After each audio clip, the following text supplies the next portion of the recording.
Alhamdulillahirabbil alamin wa bihi nasta'inu ala umuri dunya waddin wassalatu wassalamu ala asrofil anbiya mursalin sayyidina maulana Muhammadin wa ala alihi washabihi ajmain amma ba'd. Qala al-musannif rahimakumullah wa nafa'ana bihi wa bi ulumi fid dharain amin ya rabbal alamin. Bismillahirrahmanirrahim.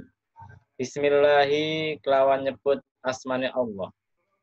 Ar-Rahmani kang maulas ing dalem dunya, Ar-Rahimi tur kang maulas ing dalem akhirat. Jadi kita mulai kitab Rahmatul Ummah ini dengan menyebut nama Allah yang Maha Pengasih dan Maha Penyayang. Sebetulnya banyak bahasan tentang Bismillahirrahmanirrahim. Ini saya ambilkan satu pembahasan saja. Bahwasanya kenapa kita disuruh membaca Bismillahirrahmanirrahim dalam setiap keadaan. Rasulullah mengatakan, kullu amrin la yubda'u fi Bismillahirrahmanirrahim fahuwa aqta'u. Setiap perkara yang tidak dimulai dengan Bismillahirrahmanirrahim itu akan terputus barokahnya. Rahasianya apa? Rahasianya Anda perhatikan, lafaz Bismillahirrahmanirrahim itu terdiri dari 4 kata. Bismi, Allahi, Ar-Rahmani, Ar-Rahmani, dan Ar-Rahim. Jadi ikut pendapat para ulama. Ketika iblis itu diturunkan ke dalam dunia, dia itu dendam sekali sama Nabi Adam. Kenapa?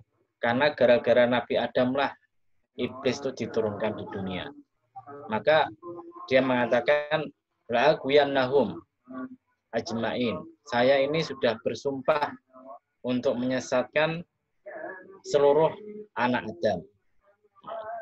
Jadi iblis itu ketika berusaha menyesatkan, datang dari arah depan, datang dari arah belakang, datang dari arah samping kanan, datang dari arah samping kiri. Tapi iblis tidak bisa datang dari atas. Kenapa? Karena atas itu merupakan tempat datangnya hidayah Allah SWT.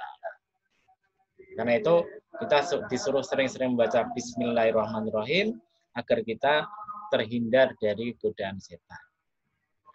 Selain itu, ada pula yang mengatakan bahasanya kalau kita membaca Bismillahirrahmanirrahim, insya Allah setiap pekerjaan, perbuatan yang mengatakan Kanjeng Nabi ini, maka perbuatan atau pekerjaan itu akan barokah. Apa artinya barokah itu? Barokah itu artinya ziyadatul khair, tambahnya kebaikan. Jadi misalkan Anda habis ngaji, kok habis itu merasa dapat ilmu, merasa bisa dekat pada Allah, merasa ada manfaat ngajinya itu, oh berarti Anda dapat barokah haji. Tapi kalau Anda habis ngaji kok kemudian tambah benci sama orang-orang Islam, tambah benci sama orang yang tidak sembahyang, loh itu dapat barokah haji. Paham ya? Barokah haji itu barokah itu namanya ziyadatul khair. Ini kemungkinan besar asal mula kata berkat, nek bancaan oleh berkat ya itu barokah itu. Pulang bisa untuk makan, untuk yang lainnya, kan tambah kebaikan. Ziyadatul khair. Alhamdulillah tais kabehane puji iku lillahi iku kedhi Allah alladzi adzala kang akeh peparinge ihsanahu ing kebagusane Allah. Kemudian kita tambahi dengan bacaan alhamdulillah, segala puji bagi Allah yang telah memberikan kita banyak kenikmatan yang tidak bisa kita ukur. Kenapa? Contohnya kalau kita pikir udara. Udara itu kita dapat secara gratis dari Allah Subhanahu wa taala. Kalau Anda suruh bayar satu tabungnya itu berapa? Buat berapa jam? Itu kita tidak bisa bayar. Karena itu dulu ada suatu kisah. Pada zaman dulu ada seorang ahli ibadah yang kebetulan sama Allah itu ditempatkan di suatu tempat di tengah lautan di mana tidak bisa dicapai siapapun.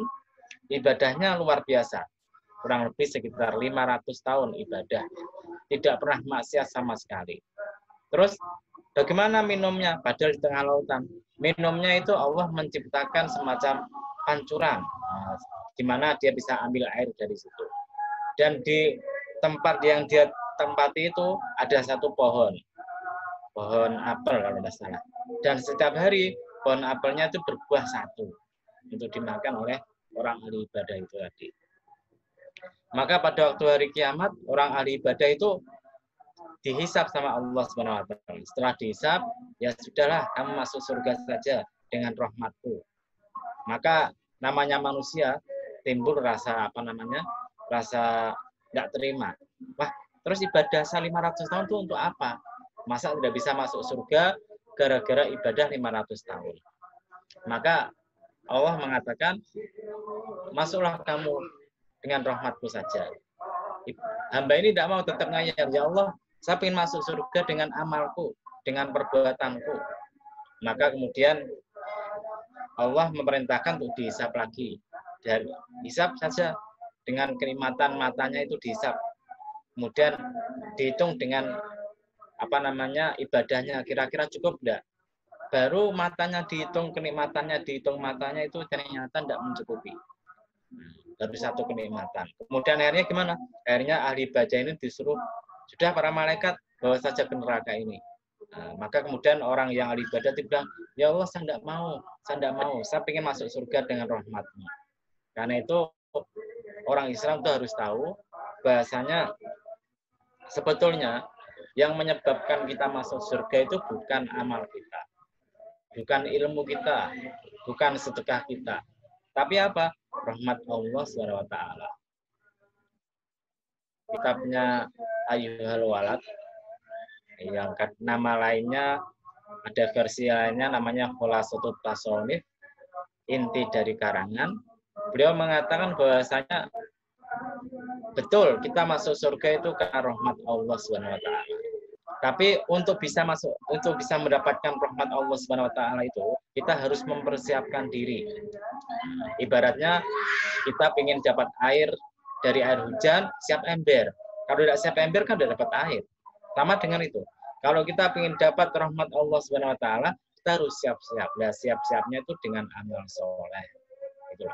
Kalau kita sudah siap-siap dengan amal soleh, insya Allah dapat rahmat Allah SWT.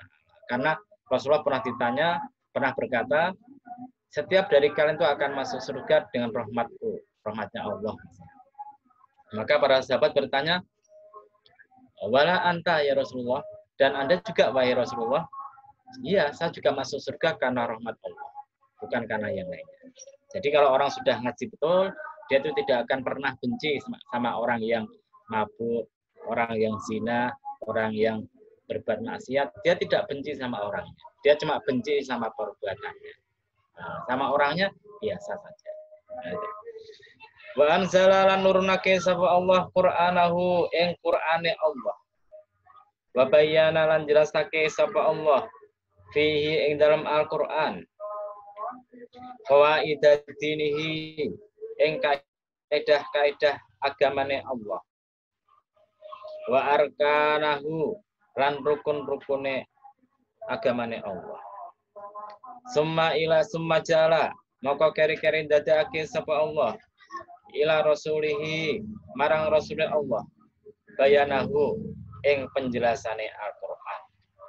Jadi kita semua itu mendapatkan satu karunia yang luar biasa, yang hebat sekali, namanya adalah Al-Qur'an.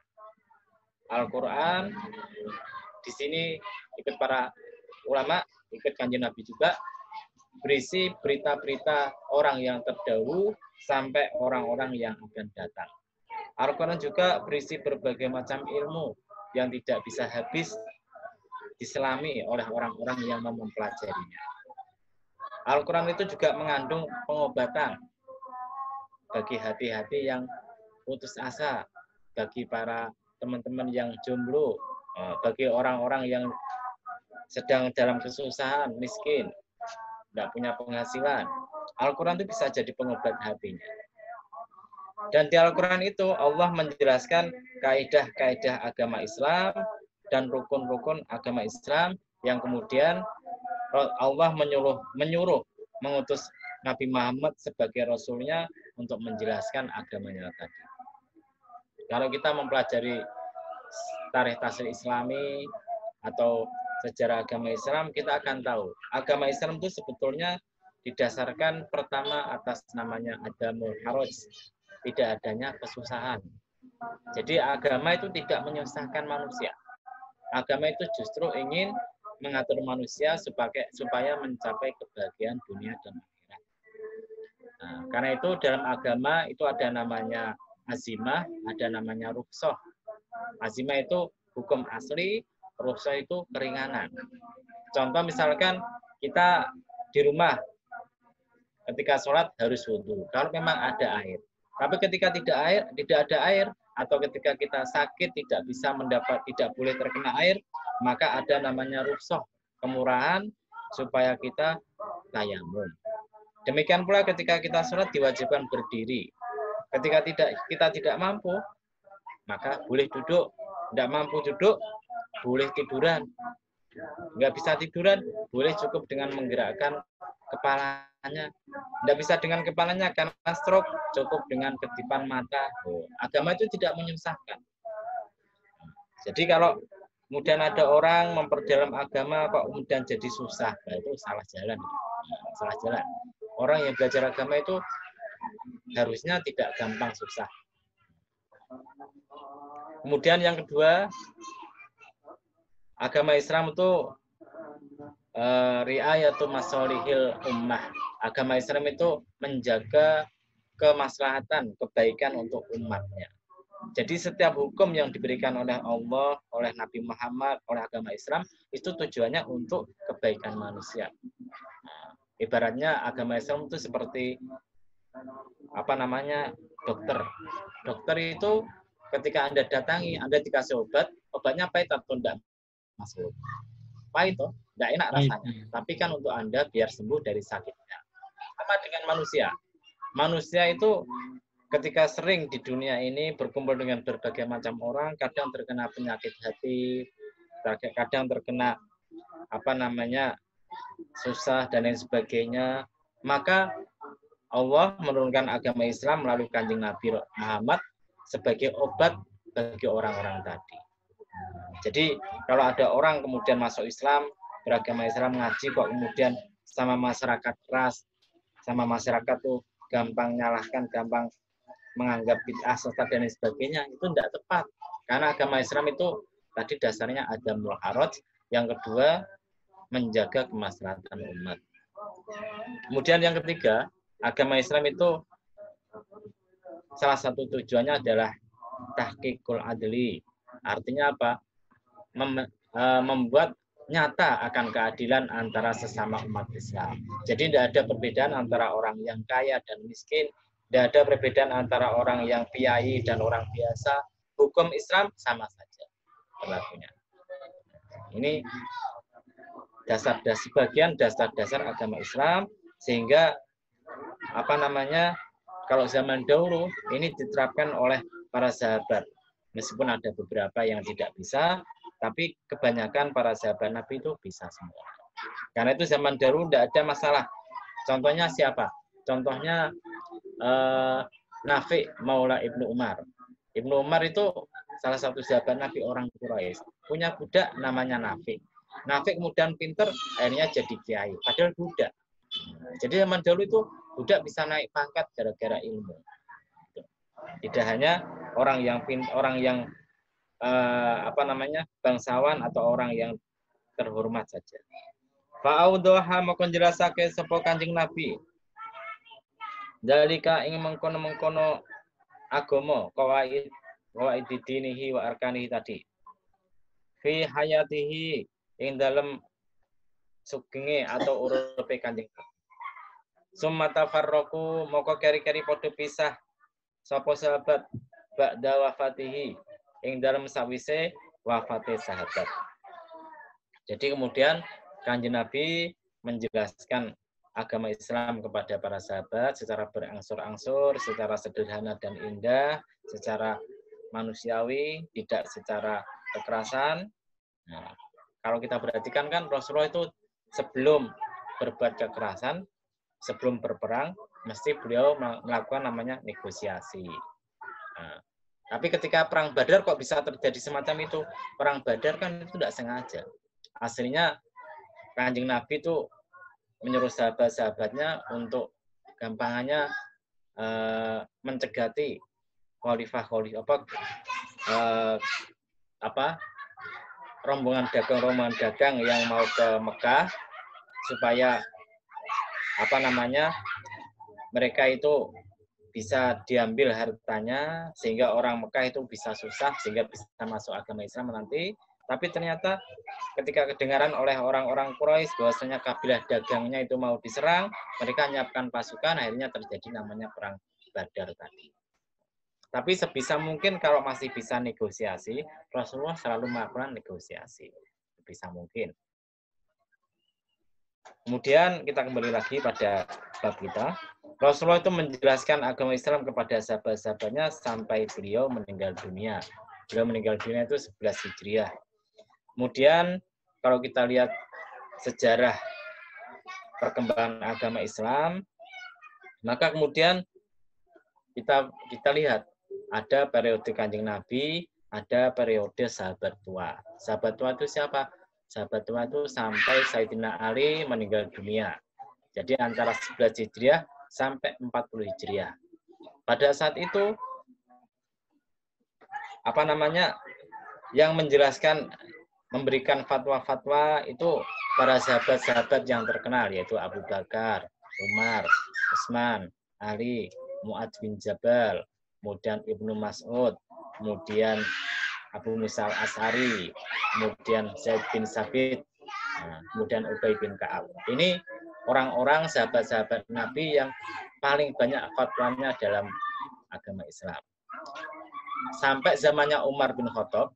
Umar bin Khattab itu melarang sahabat-sahabat Nabi untuk pergi keluar kota. Kenapa? Karena beliau ketika diangkat jadi khalifah minta dengan syarat dibantu sahabat-sahabat Nabi untuk menjalankan pemerintahan. Beliau mengadakan semacam majelis diisi oleh para sahabat Nabi yang pintar-pintar. Jadi setiap kali ada masalah-masalah yang sulit, tidak ada hukumnya, beliau tinggal mengumpulkan para sahabat Nabi itu di suatu tempat, di masjid atau di mana, sehingga mereka bisa memutuskan. Tapi pada zamannya Utsman bin Affan, beliau memberikan kebebasan para sahabat untuk pergi kemana-mana. Maka summa tafarraqu ba'da wafatihi. Maka para sahabat Nabi itu ada yang ke Irak, ada yang Kufah, ada yang ke kemana, ke Basrah, ada yang kemana-mana. Sehingga pada saat itu, pada zaman setelah Nabi Muhammad meninggal dunia, maka Madinah itu masih menjadi pusat ilmu sampai zaman siapa? Sampai zamannya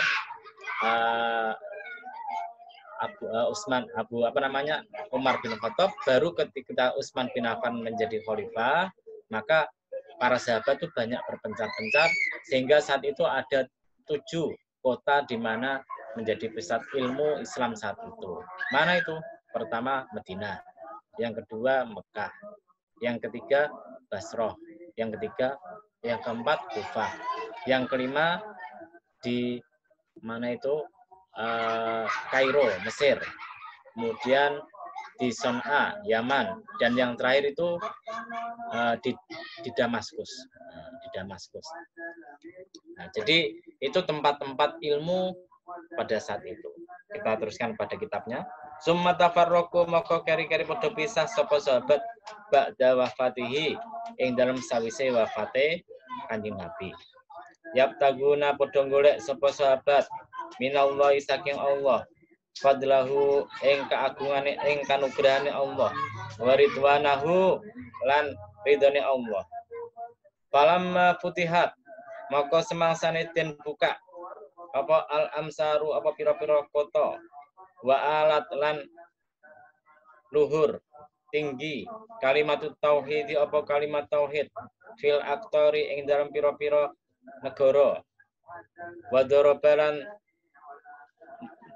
jupuk apa al imanu atau tuman jupuk apa al imanu apa iman jironahu ing tanggone iman akbala maka madhep sapa kulun sapa saben-saben suwiji minhum saking sahabat ala tahsiliz zati ing atase ngasilake sangu. Wakotona lan manggon sapa kulun bimahalin kan panggonan min atrofil biladi saking pinggir-pinggire negara. Walazima lan tepi para sahabat sapa kulun amrohu ing perkarane kulun wasaknahu lan keadaane kulun tingkai kulun. Yufidu awe faedah sapa kulun ma ing perkara alimahu kang ngerti sapa kulun hu ing ma liat sebaihi marang pengikut-pengikute kulun. Wa yuwaddihu lan jelasake sapa kulun ma ing perkara fahimahu kang paham sapa kulun hu ing ma li asyaihi marang kelompok-kelompok kulun min ahli dhabti saking wong kang ahli jaga wasyanati lan ngreksa. Panasa, saya baca dulu ya. Panasa moko tukur min atbaihim saking pengikut-pengikute sahabat mau jamun apa kelompok gofirun kang akeh. Wasamiru moko padha semangat sapa sahabat fil ulumi sapa jamun gofir mah.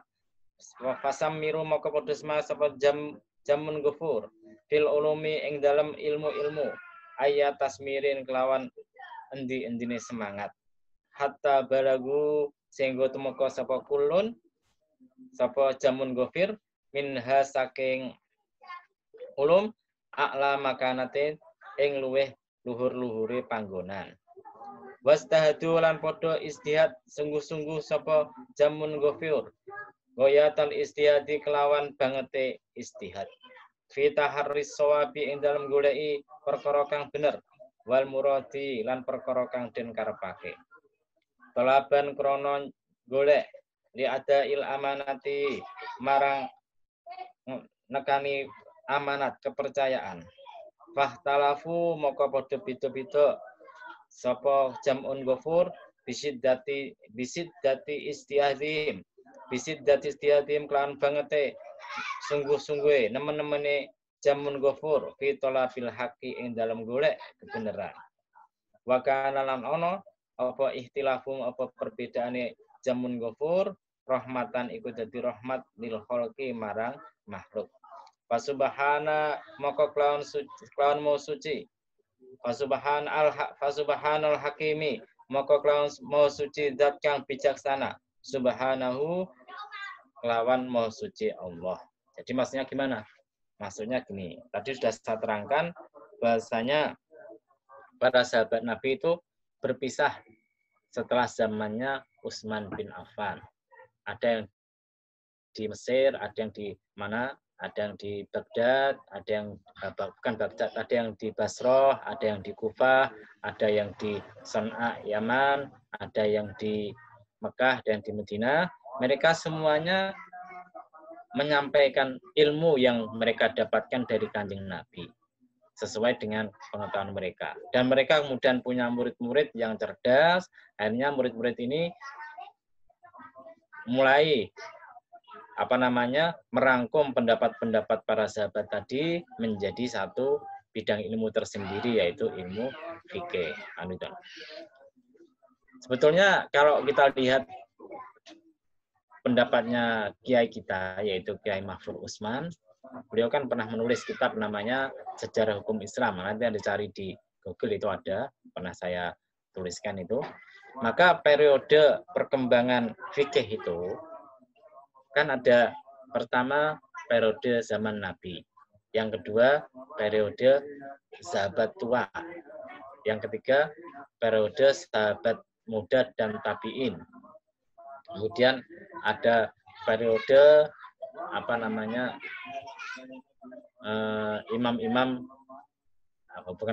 periode pengembangan fikih. Fikih mulai berkembang. Kemudian periode di mana muncullah para imam-imam ahli fikih. Kemudian ada periode berikutnya, periode kejumutan, kebekuan. Dan nanti yang terakhir, periode kebangkitan. Ya, saya terangkan secara singkat saja. Periode Kanjeng Nabi itu dimulai dari beliau diangkat jadi nabi sampai beliau itu meninggal dunia 11 Hijriah. Nah, maka jelas pada zaman ini jarang terjadi pertentangan. Kenapa begitu? Karena ada masalah yang berbeda, mereka tinggal datang ke Kanjeng Nabi, tanya, Kanjeng Nabi hukumnya gimana? Nah, kan gampang. Nah, kalau misalnya Kanjeng Nabi bingung, tidak bisa menjawab, turun Al-Quran, turun ayat Al-Quran. Maka periode ini gampang, tidak banyak terjadi perbedaan pendapat.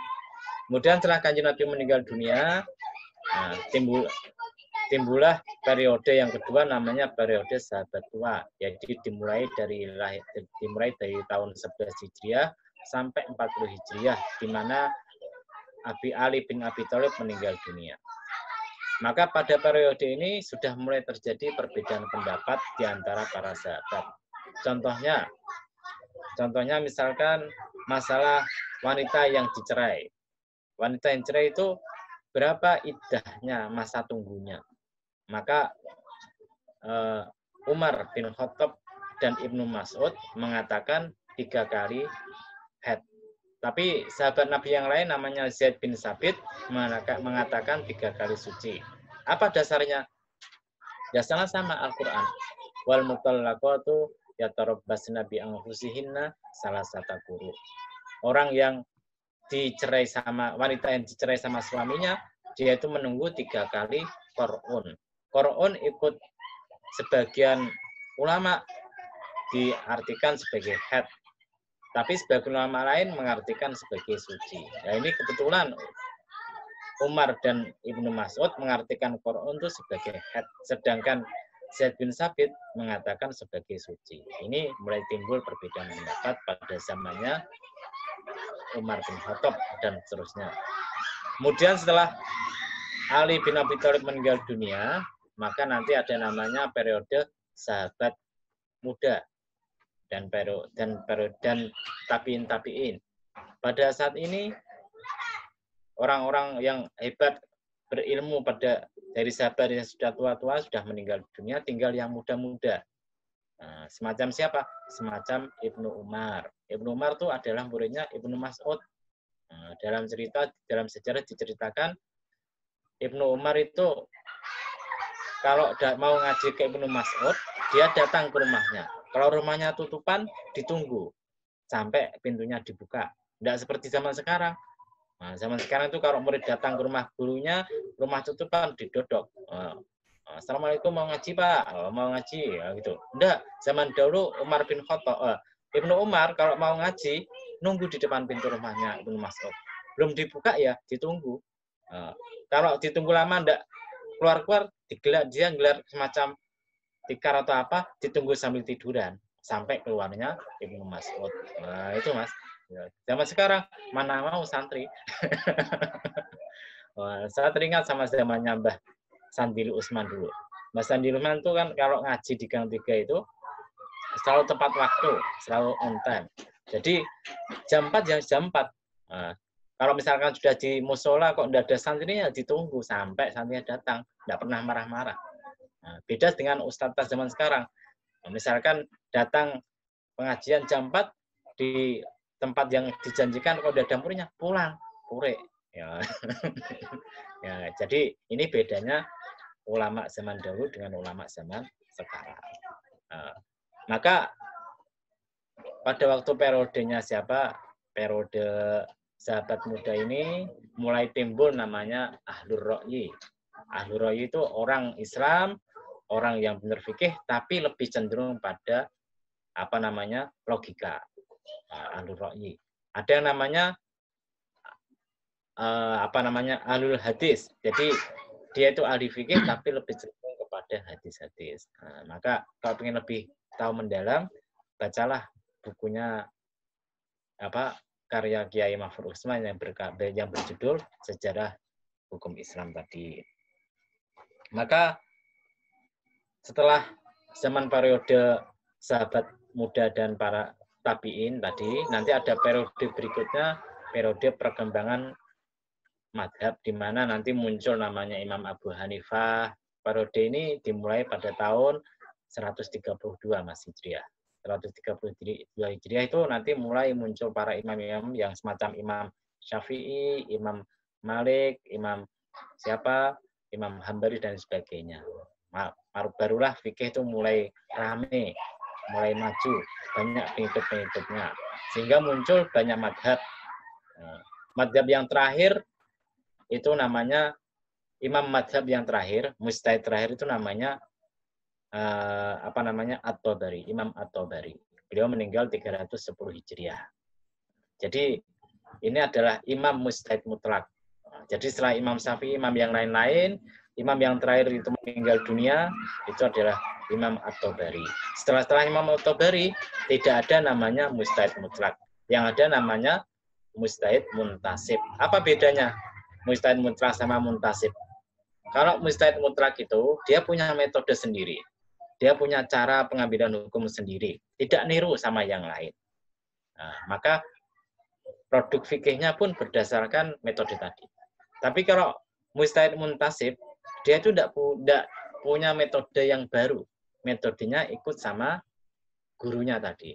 Cuma hasil kesimpulan hukum oleh mujtahid ini kadang berbeda sama gurunya. Karena sama-sama ahli. Gitu loh. Dia cuma mempergunakan metodenya, tapi tidak ikut pendapatnya. Paham ya Mas ya? Itu namanya mujtahid muntasib. Semacam Imam Syafi'i. Imam Syafi'i itu punya murid namanya Imam Al-Buwaiti Al-Muzani. Maka mereka itu tidak punya metode baru. Mereka ikut metode Imam Syafi'i, tapi kadang hasil hukumnya berbeda dengan Imam Syafi'i. Maka mereka namanya mujtahid muntasib. Sama semacam Abu Hanifah. Abu Hanifah itu punya murid namanya Al-Hasan dan Abu Yusuf. Muhammad bin Al-Hasan dan Abu Yusuf. Mereka pinter, tapi metodologinya ikut Imam Abu Hanifah. Karena itu dinamakan mereka mujtahid muntasib, bukan mujtahid mutlak. Jadi perbedaan pendapat para ulama, para mujtahid tadi, itu sebetulnya bukanlah sesuatu yang perlu dibikin resah, sesuatu yang dibikin rame. Karena apa? Karena justru perbedaan pendapat inilah yang bisa menjadi rahmat bagi umat Islam. Karena sebetulnya umat Islam sendiri itu secara umum itu tidak punya madhab, Mas. Orang awam itu tidak punya madhab. Yang punya madhab itu adalah para ulama-ulamanya. Orang-orang yang menjadi kiai, ustadz itu harus punya madhab. Kenapa kok harus punya madhab? Kalau seorang kiai, seorang ustadz tidak punya madhab, itu nanti pikirannya kesimpulan hukumnya ngawur. Nah, gitu loh. Tidak ada metodologi yang pas. Tapi kalau dia punya metodologi yang pas, sesuai dengan imam madhab 4 tadi, maka tidak akan keluar dari jalur yang benar. Tapi masyarakat tidak harus ikut sama Imam Syafi'i, tidak harus ikut sama Imam Ahmad, tidak harus ikut sama Imam Malik. Jadi misalkan ada seseorang tanya pada seorang kiai, kiainya memberikan fatwa, fatwanya tidak ikut Imam Syafi'i, tidak masalah. Itu, karena orang awam itu sebetulnya tidak punya madhab. Yang punya madhab itu adalah kiainya, ustadznya. Paham ya? Nah, kalau Anda ingin belajar fikih secara mendalam, ya harus punya madhab. Kalau tidak punya madhab, Anda tidak akan ahli fikih. Kok bisa gitu, Mas? Contoh gini. Misalkan kita ingin jadi ahli fikih, tidak mau belajar sama kiai, tidak mau belajar sama ustadz, kemudian ingin menyimpulkan perkara yang batalkan wudhu sendiri dari hadis-hadis. Ternyata ada hadis Kanjeng Nabi yang mengatakan dari hadisnya Busro, kalau tidak salah, kalau kamu memegang zakarmu, tidak apa-apa, tidak batal wudhu. Tapi ada hadisnya tolak yang mengatakan, kalau Kanjeng Nabi mengatakan, idza massa ahadukum dzakaru falyatawaddo. Apabila ada seorang dari kalian nyentuh zakarnya, maka wudhulah. Kalau Anda tidak punya madhab sendiri, tidak belajar dari satu madhab tertentu, langsung mengambil kesimpulan hukum sendiri, mana yang benar, Mas? Hadisnya sama-sama sahih. Hadis tolak itu sahih, hadis Basro itu juga sahih, sama-sama sahihnya. Yang satu bilang nyentuh zakar batal, yang satu bilang nyentuh zakar tidak apa-apa. Mana yang betul? Ya tidak tahu, karena tidak punya madhab. Itu kan. Nah, jadi kalau ingin jadi ahli fikih, belajarlah satu madhab dulu, ditekuni. Kalau sudah satu madhab itu sudah pintar, barulah nanti belajar madhab lain diperbandingkan. Gitu loh, Mas. Ya, gitu. Jadi sama dengan orang belajar. Orang belajar itu kalau satu bidang dulu ditekuni, insya Allah berhasil. Tapi kalau macam-macam bidang langsung ditekuni, ya tidak berhasil semua. Bisanya cuma setengah-setengah. Ahmadu hamdan yufidul al-ibanata wallahu a'lam bishawab wa ilaihi marji'ul ma'ab. Mungkin ada pertanyaan, Mas Huruf? Ini ada Pak, tapi ini kayaknya udah mau selesai ya waktunya. Oh, ya, Kita tutup dulu kali ya. Setelah itu kita